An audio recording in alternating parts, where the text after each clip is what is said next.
Aparatur negara, tentara TNI, Polri, itu aset negara. Kalau cuman sampah yang bisa berkoar-koar tanpa bukti konkret, yang cuman katanya-katanya, jarane-jarane, itu namanya keset negara. Beban negara, sampah negara, virus negara. Damn true, ya. Halo sahabat Fakta 5D, ketemu lagi dengan 5D yang terus mengabarkan fakta viral seputar selebritas tanah air yang terus saja bikin berita. Dan dengan berita mereka tetap eksis di ranah media. Ya, Tengku Zanzabila kembali mengecam Nikita Mirzani. Kali ini dia mengatakan Nikita Mirzani itu mulutnya mulut jahanam, guys. Mulut jahanam karena dia selalu akan menebar berita hoax untuk lawan-lawan yang beradu bacot dengan dia. Nikita selalu memang mengatakan dia punya informan, dia punya datanya, dia tahu semuanya.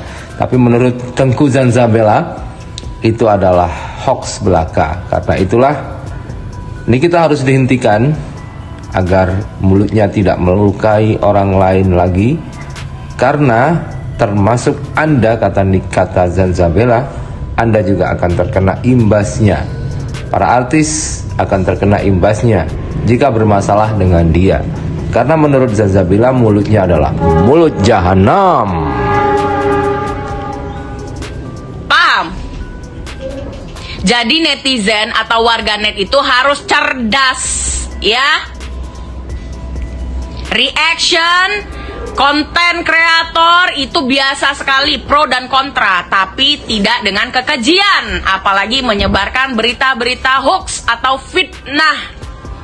Orang seperti itu adalah ancaman buat masyarakat Indonesia, baik itu saya ataupun Anda yang belum bermasalah dengan dia. Karena siapapun berpotensi untuk rusak nama baiknya karena mulut jahanamnya. Jarane, oke, jarane. Ya. Nah, begitulah guys. Jadi itulah alasan Tengku Zanzabila menghentikan Nikita Mirzani agar kapok dan bertobat atas kesalahan-kesalahannya, selalu mengulik-ngulik aib orang lain, aib masa lalu, dan tetapi hal itu tidak berdasarkan bukti, tetapi hanya hoax yang disebar. Dan Tengku Zanzabila pada hari ini sudah akan melaporkan Nikita Mirzani setelah melakukan persiapan selama 1 bulan untuk mengumpulkan bukti-bukti agar Nikita Mirzani tidak bisa lolos lagi. Dan kali ini dia menyinggung soal tatunya, padahal Nikita juga bertato. Terima kasih Bang Abu Bakar. Paham ya kalian semua? Jadi dia bilangin saya bertato, dia juga bertato. Dia lupa, dia menghapus tatonya. Ya kan? Kalau mau dibilang Nyai adalah aset negara yang selalu menegakkan kebenaran. Are you sure? Hah? Are you sure? Kamu yakin? Yakin gak sih Nyai itu aset negara? Yakin emang? Kamu nanya ke siapa? Kalau aset negara, kata Denis, Nyai bukan aset negara, tetapi keset negara. Zanzabila juga mengatakan Nyai itu sampah negara, bukan aset negara. Beban negara, bukan aset negara. Are you sure? Apa yang menunjukkan dia aset negara? Begitulah kata Zanzabila. Lu yakin?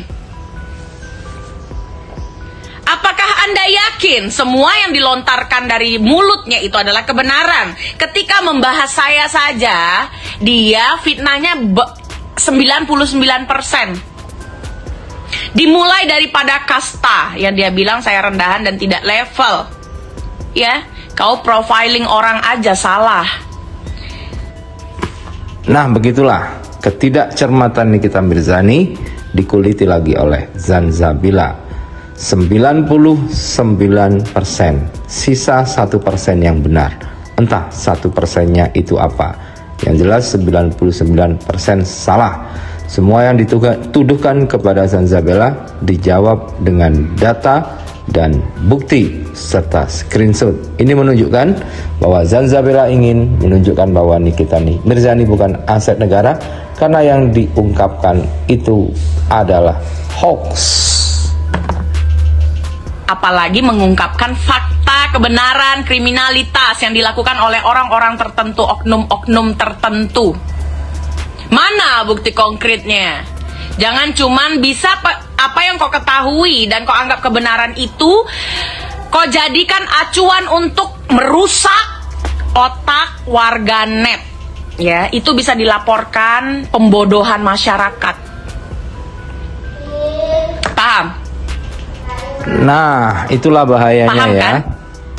Paham ya, bahayanya begitu. Kalau sudah seorang influencer, seorang public figure menyebarkan data-data informasi soal seseorang tetapi tidak bisa menunjukkan bukti konkretnya, ini hanya akan berputar-putar di kepala masyarakat dan dianggap membodohkan masyarakat serta meresahkan masyarakat. Kalian jadi netizen yang benar. Belajar membaca dari berbagai sumber. Ya. Jangan buang-buang uang kalian beli kuota hanya untuk mendapatkan hoax. Ya. Di setiap kebahagiaan pergibahan harus dapat edukasi apapun itu. Kalau tidak dapat edukasi apapun itu, oh dia pemberani, dia aset negara. Aset negara yang mana? Kalau aset negara seperti dia, saya sudah katakan, mending negara ini bubar daripada aset negaranya seperti itu. Aset negara itu para presiden, ya, yang terdahulu maupun yang sekarang, jajaran menteri, pejabat, itu baru namanya aset negara. Generasi muda yang berprestasi, yang tidak kurang membaca, itu namanya aset negara. Ya. Anak-anak informatika yang bisa membuka data penting negara ini, itu namanya aset negara. Aparatur negara, tentara, TNI, Polri, itu aset negara. Kalau cuman sampah yang bisa berkoar-koar tanpa bukti konkret, yang cuman katanya-katanya, jarane-jarane, itu namanya keset negara, beban negara, sampah negara, virus negara. Damn true, ya.